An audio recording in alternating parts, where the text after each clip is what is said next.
My father-in-law cornered me at Thanksgiving. Natasha, for everyone's protection, you should add our names to your deed. I bought that house with my own money before I even met their son, but they'd been pressuring me for months. Their faces went white when the realtor pulled up the property records. Before we continue, make sure you subscribe, like, and share this story, because what happens next will leave you absolutely stunned. It's just common sense, Natasha. My mother-in-law, Diane, set down her wine glass with that delicate clink that somehow always sounded like a threat. What if something happens to you? Brandon would be left with nothing. I looked across the Thanksgiving table at my husband, Brandon, who was suddenly very interested in his mashed potatoes. We were sitting in their dining room, the one with the crystal chandelier and the imported Italian furniture, surrounded by his entire family. His parents, his sister, Ashley, and her husband, his brother, Kevin, and his pregnant wife. All of them nodding along like Diane had just suggested we say grace. Something like what? I asked carefully. Well, God forbid an accident. An illness. Diane dabbed her lips with a monogram napkin. You just never know. And since you don't have children yet, Brandon should be protected. We all should be. We're family now. We're family now. The words she'd been using like a weapon ever since Brandon and I got married 8 months ago. The house is in Natasha's name, Brandon said quietly, finally looking up. That's how it should be. She bought it. Before she met you, his father, Robert, cut in. Things are different now. You're married. Assets should be shared. Protected. Protected, I repeated. Protected from what, exactly? Ashley leaned forward, her voice syrupy with false concern. We're just thinking about Brandon's future. Your house is beautiful, Natasha. It's probably worth, what, $400,000? Maybe more? If something happened to you, and Brandon wasn't on the deed, he could lose everything. Unless he's in my will, which he is. Wills can be contested, Robert said firmly. Deeds are ironclad. This is just smart planning. Smart planning. They've been calling it that for 3 months now. Ever since they found out I own my 3-bedroom Craftsman in Portland outright. No mortgage. No co-signers. Just me and a decade of saving every penny from my software engineering job. I'd bought it 5 years ago, before I'd even met Brandon at a mutual friend's wedding. Before I'd fallen in love with his easy smile and kind eyes. Before I'd realized his family saw me as an asset to acquire. I'll think about it, I said, the same thing I'd been saying for months. There's nothing to think about, Diane pressed. You add Brandon and us as secondary holders. It's a safety net. That's all. Why would I add you? The question came out sharper than I intended. The table went silent. Robert's jaw tightened. Kevin stopped mid-bite. Even Brandon looked uncomfortable. Because, Diane said slowly, as if explaining to a child, we're Brandon's parents. If something happened to both of you, someone needs to be able to handle the estate. Do you have siblings? Parents. My parents died when I was 19. Exactly. She said it like she'd won an argument. So who would handle things? Some distant cousin? The state? We're your family now. This protects everyone. I set down my fork. Let me get this straight. You want me to add your names to my house deed, the house I bought with my own money, just in case Brandon and I both die simultaneously. It's not about dying, Robert said impatiently. It's about smart asset protection. And if we get divorced? The table went completely still. Brandon's head snapped up. Natasha, I'm just asking. If Brandon and I get divorced, and your names are on my deed, what happens then? Why would you even bring that up?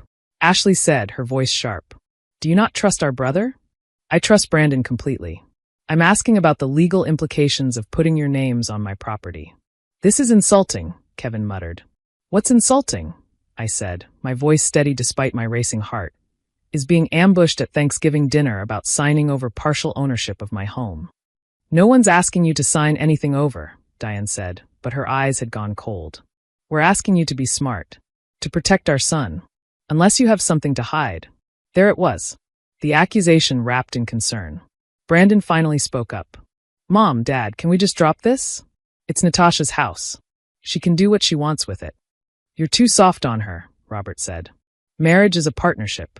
She should want to protect you. I do protect him. I love him.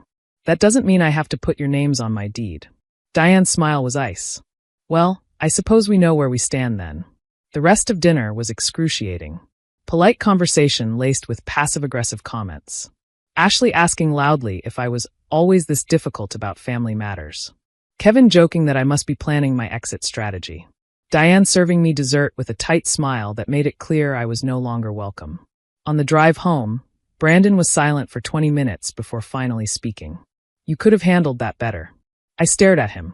Excuse me? They're just worried about me. About us. You made it sound like they were trying to steal from you. They want their names on my house deed, Brandon. How is that not trying to take something from me? They're trying to protect our future. Our future? Or their investment? He pulled into our driveway, the driveway to my house, and put the car in park. What's that supposed to mean?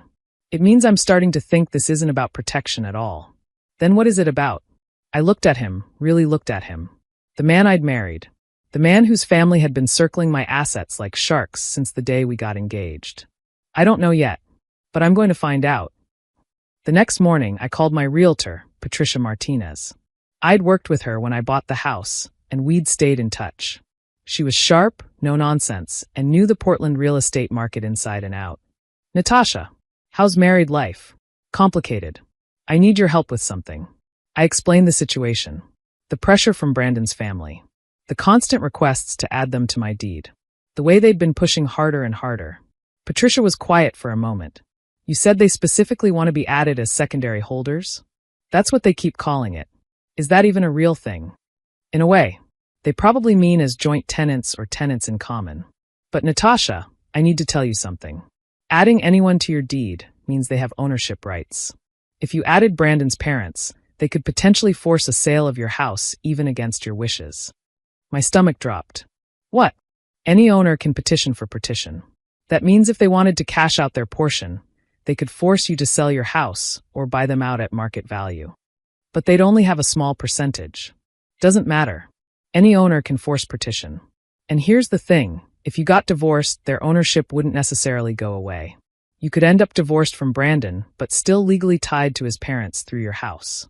I felt sick. There's something else, Patricia continued. You said they've been really pushy about this for months? Yes.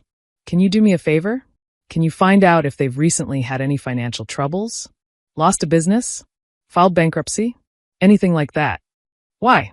Because in my experience, when people suddenly become obsessed with getting their names on someone else's property, it's usually because they need an asset they can leverage. I've seen it before. Parents pressure their kids to add them to house deeds, then take out loans or lines of credit against the property. They can do that. If they're on the deed, yes. The property becomes collateral they can use. I thought about Robert's new truck. Diane's recent spa trips to Scottsdale. The way Ashley had mentioned their parents helping her with her wedding costs. Can you look something up for me? I asked. Is there a way to check if someone has liens or judgments against them? I can run a basic property and financial check. Give me their names. I gave her Robert and Diane Foster's information. Patricia said she'd call me back within a few hours. I spent those hours thinking about the past 8 months. How Brandon's family had been so welcoming at first. How Diane had taken me shopping, invited me to spa days, treated me like the daughter she'd never had. When had it shifted?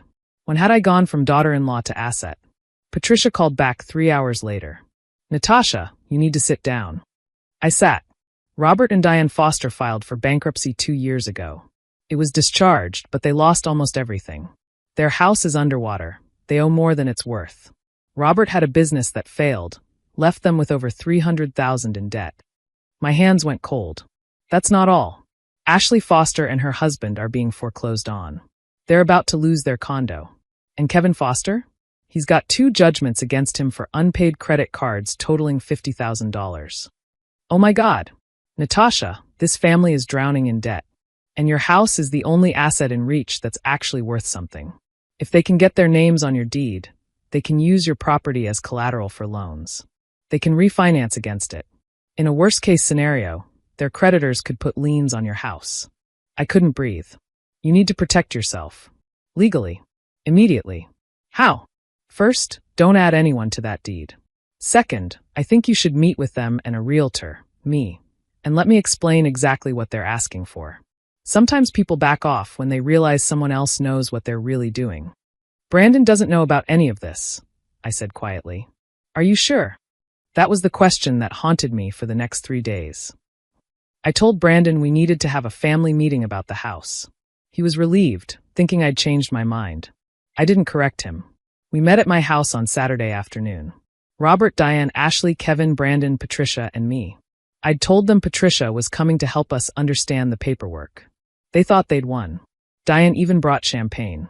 We sat in my living room, the room I'd painted myself, where I'd hosted game nights and birthday parties.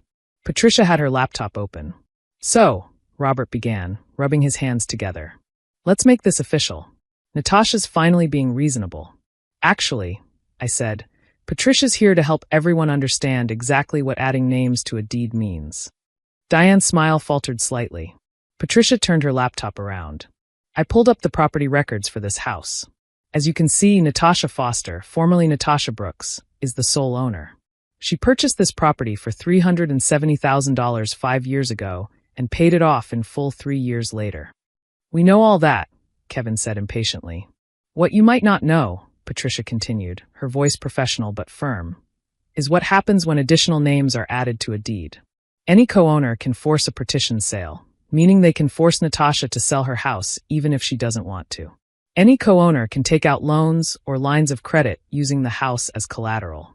And any co-owner's creditors can place liens on the property. The room went very quiet. That's why, Patricia said, looking directly at Robert, I have to ask, do any of you currently have outstanding debts or judgments that might make this property vulnerable? Robert's face turned red. That's none of your business. Actually, it is, because Natasha hired me to run a basic financial check before agreeing to add anyone to her deed. You did what? Diane's voice was sharp. Patricia pulled up another screen. Robert and Diane Foster. Bankruptcy filed and discharged 2 years ago. Current home equity negative $30,000. Ashley Foster. Foreclosure proceedings initiated 3 months ago. Kevin Foster. 2 judgments totaling $50,000. The silence was deafening. Brandon stared at his family, his face pale. Is this true? It's none of her business, Robert started. Is it true? Brandon's voice cracked.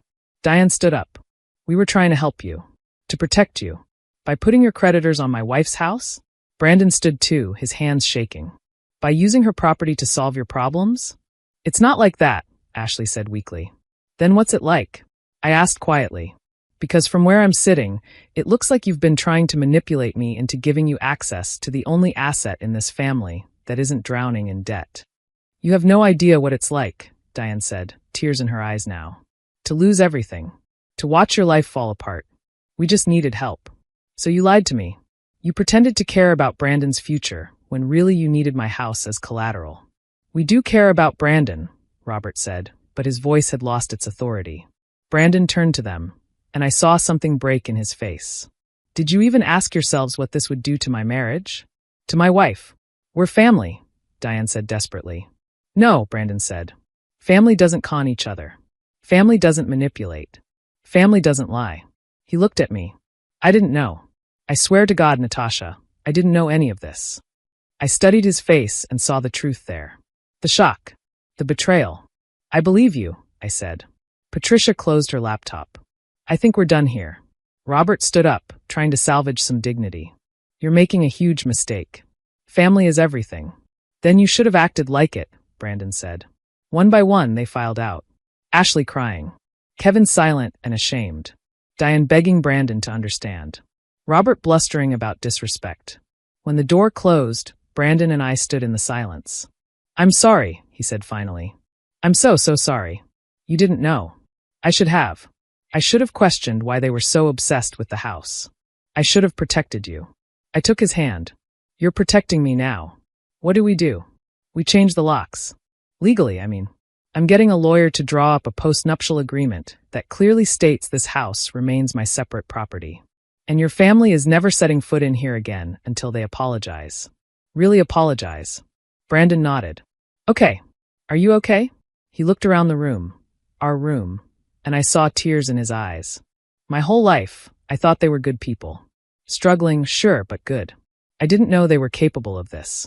People do desperate things when they're drowning. That doesn't make it right. No, it doesn't.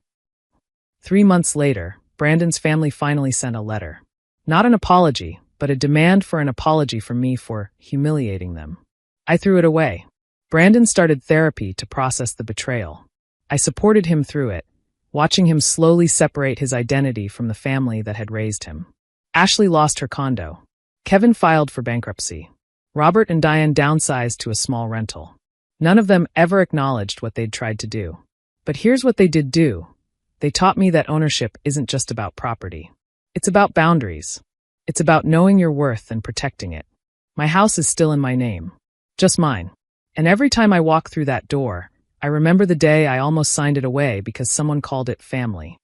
The best decision I ever made was saying no. And the second best was marrying a man who, when faced with the truth, chose me over them. Some families are born. Some are built. And some you have to protect yourself from. I learned to tell the difference. And I've never been more grateful for a realtor who knew how to pull up property records.